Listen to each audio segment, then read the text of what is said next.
Previously. Tell me, O Muse, of that ingenious hero who traveled far and wide after he had sacked the famous town of Troy. Many cities did he visit, and many were the nations with whose manners and customs he was acquainted. Now, when the child of morning, rosy-fingered dawn, appeared, Telemachus rose and dressed himself. He bound his sandals onto his comely feet, girded his sword about his shoulder, and left his room looking like an immortal god. He at once sent the criers round to call the people in assembly, so they called them and the people gathered thereon. Then, when they were got together, he went to the place of assembly spear in hand, not alone, for his 2 hounds went with him. Minerva endowed him with a presence of such divine comeliness that all marveled at him as he went by, and when he took his place in his father's seat, even the oldest counselors made way for him. Apicius, a man bent double with age, and of infinite experience, the first to speak, his son Antiphus had gone with Ulysses to Ilius, land of noble steeds. But the savage Cyclops had killed him when they were all shut up in the cave, and had cooked his last dinner for him. He had 3 sons left, of whom 2 still worked on their father's land, while the third, Eurynomus, was one of the suitors. Nevertheless, their father could not get over the loss of Antiphus, and was still weeping for him when he began his speech. "Men of Ithaca," he said, "hear my words. From the day Ulysses left us there has been no meeting of our counselors until now. Who then can it be, whether old or young, that finds it so necessary to convene us? Has he got wind of some host approaching, and does he wish to warn us, or would he speak upon some other matter of public moment? I am sure he is an excellent person, and I hope Jove will grant him his heart's desire." Telemachus took this speech as of good omen, and rose at once, for he was bursting with what he had to say. He stood in the middle of the assembly, and the good herald Pisanor brought him his staff. Then, turning to Aegyptius, "Sir," said he, "it is I, as you will shortly learn, who have convened you, for it is I who am the most aggrieved. I have not got wind of any host approaching about which I would warn you, nor is there any matter of public moment on which I would speak. My grievance is purely personal, and turns on 2 great misfortunes which have fallen upon my house. The first of these is the loss of my excellent father, who was chief among all you here present, and was like a father to every one of you. The second is much more serious, and ere long will be the utter ruin of my estate. The sons of all the chief men among you are pestering my mother to marry them against her will. They are afraid to go to her father Icarius, asking him to choose the one he likes best, and to provide marriage gifts for his daughter. But day by day they keep hanging about my father's house, sacrificing our oxen, sheep, and fat goats for their banquets, and never giving so much as a thought to the quantity of wine they drink. No estate can stand such recklessness. We have now no Ulysses to ward off harm from our doors, and I cannot hold my own against them. I shall never all my days be as good a man as he was. Still I would indeed defend myself if I had power to do so, for I cannot stand such treatment any longer. My house is being disgraced and ruined. Have respect, therefore, to your own consciences and to public opinion. Fear, too, the wrath of heaven, lest the gods should be displeased and turn upon you. I pray you by Jove and Themis, who is the beginning and the end of counsels, do not hold back, my friends, and leave me single-handed. Unless it be that my brave father Ulysses did some wrong to the Achaeans, which you would now avenge on me, by aiding and abetting these suitors. Moreover, if I am to be eaten out of house and home at all, I had rather you did the eating yourselves, for I could then take action against you to some purpose, and serve you with notices from house to house till I got paid in full, whereas now I have no remedy." With this Telemachus dashed his staff to the ground and burst into tears.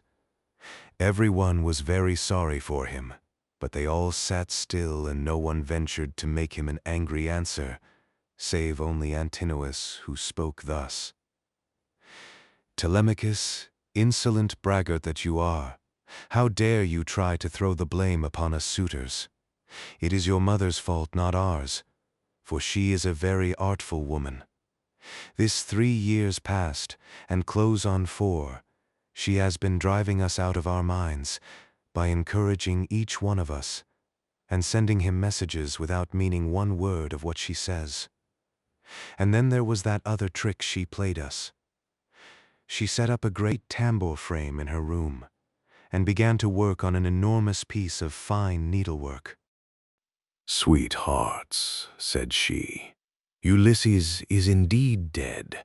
Still do not press me to marry again immediately. Wait, for I would not have skill in needlework perish unrecorded, till I have completed a pall for the hero Laertes, to be in readiness against the time when death shall take him. He is very rich, and the women of the place will talk if he is laid out without a pall." This was what she said, and we assented.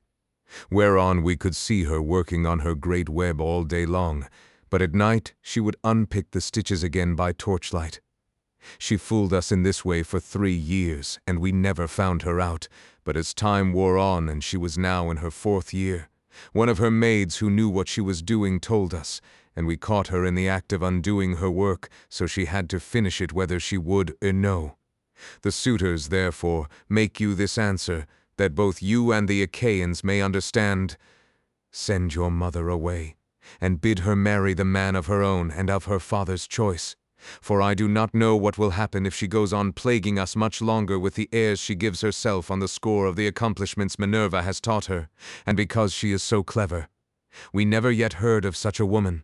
We know all about Tyro, Alcmena, Mycene, and the famous women of old, but they were nothing to your mother, any one of them. It was not fair of her to treat us in that way, and as long as she continues in the mind with which heaven has now endowed her, so long shall we go on eating up your estate, and I do not see why she should change, for she gets all the honor and glory, and it is you who pay for it, not she. Understand, then, that we will not go back to our lands, neither here nor elsewhere, till she has made her choice and married some one or other of us." Telemachus answered, "Antinous, how can I drive the mother who bore me from my father's house? My father is abroad, and we do not know whether he is alive or dead.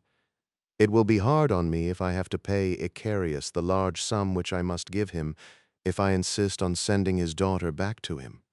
Not only will he deal rigorously with me, but heaven will also punish me. For my mother, when she leaves the house, will calf on the Erinyes to avenge her. Besides, it would not be a creditable thing to do, and I will have nothing to say to it. If you choose to take offense at this, leave the house and feast elsewhere at one another's houses at your own cost, turn and turn about. If, on the other hand, you elect to persist in sponging upon one man, heaven help me, but Jove shall reckon with you in full, and when you fall in my father's house, there shall be no man to avenge you." As he spoke, Jove sent 2 eagles from the top of the mountain, and they flew on and on with the wind, sailing side by side in their own lordly flight. When they were right over the middle of the assembly, they wheeled and circled about, beating the air with their wings and glaring death into the eyes of them that were below. Then, fighting fiercely and tearing at one another, they flew off towards the right over the town. The people wondered as they saw them, and asked each other what in this might be. Whereon Halitherses, who was the best prophet and reader of omens among them, spoke to them plainly and in all honesty, saying, "Hear me, men of Ithaca, and I speak more particularly to the suitors, for I see mischief brewing for them. Ulysses is not going to be away much longer. Indeed, he is close at hand to deal out death and destruction, not on them alone, but on many another of us who live in Ithaca. Let us then be wise in time and put a stop to this wickedness before he comes. Let the suitors do so of their own accord. It will be better for them, for I am not prophesying without due knowledge. Everything has happened to Ulysses as I foretold when the Argives set out for Troy, and he with them. I said that after going through much hardship and losing all his men he should come home again in the 20th year, and that no one would know him. And now all this is coming true." Eurymachus, son of Polybus, then said, "Go home, old man, and prophesy to your own children, or it may be worse for them. I can read these omens myself much better than you can. Birds are always flying about in the sunshine somewhere or other, but they seldom mean anything. Ulysses has died in a far country, and it is a pity you are not dead along with him, instead of braiding here about omens and adding fuel to the anger of Telemachus, which is fierce enough as it is. I suppose you think he will give you something for your family, but I tell you, and it shall surely be. When an old man like you, who should know better, talks a young one over till he becomes troublesome, in the first place his young friend will only fare so much the worse, he will take nothing by it, for the suitors will prevent this, and in the next we will lay a heavier fine, sir, upon yourself than you will at all like paying, for it will bear hardly upon you." As for Telemachus, I warn him in the presence of you all to send his mother back to her father, who will find her a husband and provide her with all the marriage gifts so dear a daughter may expect, till we shall go on harassing him with our suit. For we fear no man, and care neither for him, with all his fine speeches, nor for any fortune-telling of yours. You may preach as much as you please, but we shall only hate you the more. We shall go back and continue to eat up Telemachus's estate without paying him, till such time as his mother leaves off tormenting us by keeping us day after day on the tiptoe of expectation, each vying with the other in his suit for a prize of such rare perfection. Besides, we cannot go after the other women, whom we should marry in due course, but for the way in which she treats us." Then Telemachus said, "Eurymachus, and you other suitors, I shall say no more, and entreat you no further, for the gods and the people of Ithaca now know my story. Give me then a ship and a crew of 20 men to take me hither and thither, and I will go to Sparta and to Pylos in quest of my father who has so long been missing. Someone may tell me something, and people often hear things in this way. Some heaven-sent message may direct me. If I can hear of him as alive and on his way home, I will put up with the waste you suitors will make for yet another 12 months. If, on the other hand, I hear of his death, I will return at once, celebrate his funeral rites with all due pomp, build a barrow to his memory, and make my mother marry again." With these words he sat down, and Mentor, who had been a friend of Ulysses, and had been left in charge of everything with full authority over the servants, rose to speak. He then plainly and in all honesty addressed them thus: "Hear me, men of Ithaca. I hope that you may never have a kind and well-disposed ruler any more, nor one who will govern you equitably. I hope that all your chiefs henceforward may be cruel and unjust, for there is not one of you but has forgotten Ulysses, who ruled you as though he were your father. I am not half so angry with the suitors, for if they choose to do violence in the naughtiness of their hearts and wager their heads that Ulysses will not return, they can take the high hand and eat up his estate. But as for you others, I am shocked at the way in which you all sit still, without even trying to stop such scandalous goings-on, which you could do if you chose, for you are many, and they are few." Leocritus, son of Ivanor, answered him, saying, "Mentor, what folly is all this, that you should set the people to stay us? It is a hard thing for one man to fight with many about his victuals. Even though Ulysses himself were to set upon us while we are feasting in his house, and do his best to oust us, his wife, who wants him back so very badly, would have small cause for rejoicing, and his blood would be upon his own head if he fought against such great odds. There is no sense in what you have been saying. Now, therefore, do you people go about your business, and let his father's old friends, Mentor and Halitherses, speed this boy on his journey, if he goes at all, which I do not think he will, for he is more likely to stay where he is till someone comes and tells him something." On this he broke up the assembly, and every man went back to his own abode, while the suitors returned to the house of Ulysses.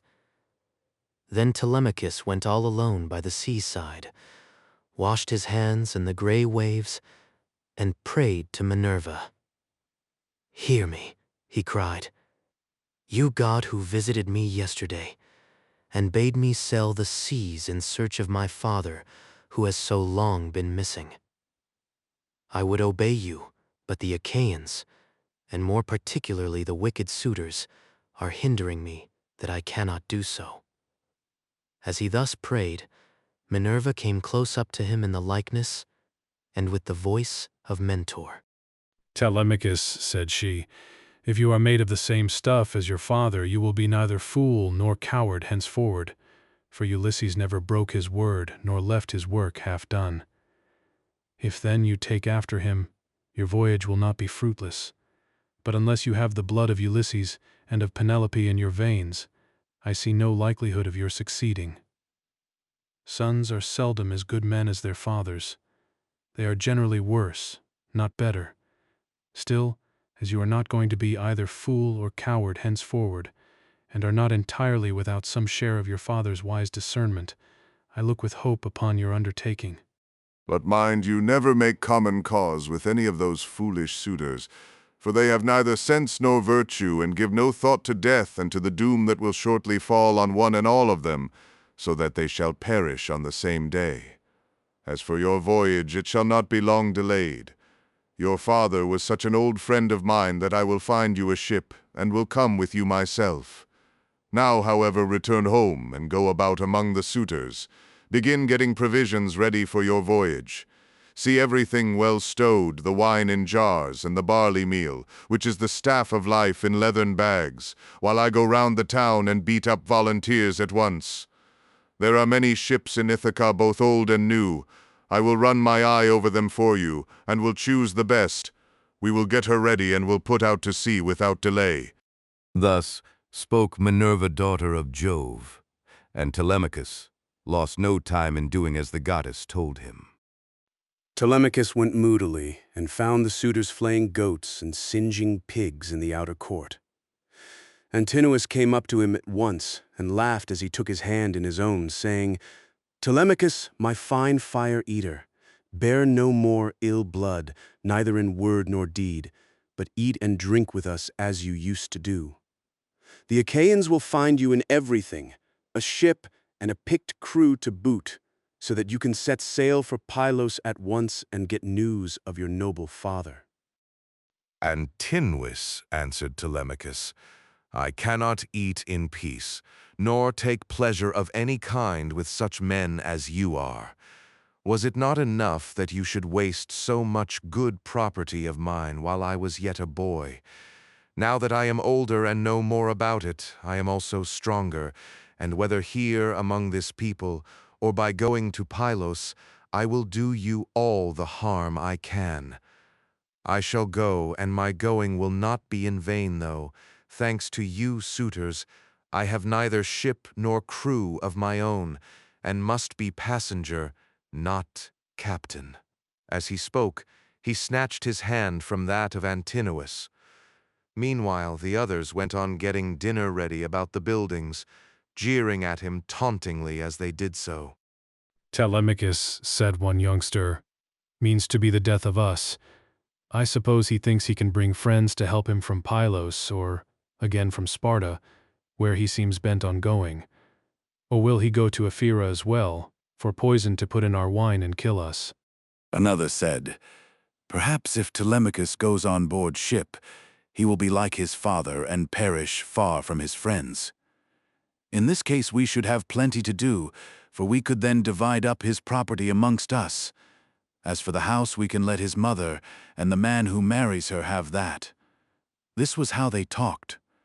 But Telemachus went down into the lofty and spacious storeroom, where his father's treasure of gold and bronze lay heaped up upon the floor, and where the linen and spare clothes were kept in open chests. Here, too, there was a store of fragrant olive oil, while casks of old, well-ripened wine, unblended and fit for a god to drink, were ranged against the wall in case Ulysses should come home again after all. The room was closed with well-made doors opening in the middle. Moreover, the faithful old housekeeper Euryclea, daughter of Ops the son of Pisanor, was in charge of everything both night and day. Telemachus called her to the storeroom and said, "Nurse, draw me off some of the best wine you have, after what you are keeping for my father's own drinking, in case, poor man, he should escape death, and find his way home again after all. Let me have 12 jars, and see that they all have lids. Also fill me some well-sewn leathern bags with barley meal, about 20 measures in all. Get these things put together at once, and say nothing about it. I will take everything away this evening as soon as my mother has gone upstairs for the night. I am going to Sparta and to Pylos to see if I can hear anything about the return of my dear father." When Euryclea heard this, she began to cry, and spoke fondly to him, saying, "My dear child, whatever can have put such notion as that into your head? Where in the world do you want to go to you, who are the one hope of the house? Your poor father is dead, and gone in some foreign country nobody knows where, and as soon as your back is turned, these wicked ones here will be scheming to get you put out of the way, and will share all your possessions among themselves. Stay where you are among your own people, and do not go wandering and worrying your life out on the barren ocean." "Fear not, nurse," answered Telemachus. "My scheme is not without heaven's sanction. But swear that you will say nothing about all this to my mother, till I have been away some 10 or 12 days, unless she hears of my having gone and asks you, for I do not want her to spoil her beauty by crying." The old woman swore most solemnly that she would not, and when she had completed her oath, she began drawing off the wine into jars and getting the barley meal into the bags, while Telemachus went back to the suitors. Then Minerva bethought her of another matter. She took his shape and went round the town to each one of the crew, telling them to meet at the ship by sundown. She went also to Numnon's son of Phronius, and asked him to let her have a ship, which he was very ready to do. When the sun had set and darkness was over all the land, she got the ship into the water, put all the tackle on board her that ships generally carry, and stationed her at the end of the harbor. Presently the crew came up, and the goddess spoke encouragingly to each of them. Furthermore, she went to the house of Ulysses, and threw the suitors into a deep slumber. She caused their drink to fuddle them, and made them drop their cups from their hands, so that instead of sitting over their wine, they went back into the town to sleep, with their eyes heavy and full of drowsiness. Then she took the form and voice of Mentor, and called Telemachus to come outside. "Telemachus," said she, "the men are on board and at their oars, waiting for you to give your orders, so make haste and let us be off." On this she led the way, while Telemachus followed in her steps. When they got to the ship, they found the crew waiting by the waterside, and Telemachus said, "Now my men, help me to get the stores on board. They are all put together in the cloister, and my mother does not know anything about it, nor any of the maidservants except one." With these words he led the way, and the others followed after. When they had brought the things as he told them, Telemachus went on board, Minerva going before him, and taking her seat in the stern of the vessel, while Telemachus sat beside her. Minerva sent them a fair wind from the west that whistled over the deep blue waves, whereon Telemachus told them to catch hold of the ropes and hoist sail, and they did as he told them. They set the mast in its socket in the cross-plank, raised it, and made it fast with the forestays. Then they hoisted their white sails aloft with ropes of twisted oxhide. As the sail bellied out with the wind, the ship flew through the deep blue water, and the foam hissed against her bows as she sped onward. Then they made all fast throughout the ship, filled the mixing bowls to the brim, and made drink offerings to the immortal gods that are from everlasting, but more particularly to the gray-eyed daughter of Jove. Thus, then, the ship sped on her way through the watches of the night from dark till dawn. End of chapter. To be continued. Please, comment, like, and subscribe if you don't want to miss the next chapter.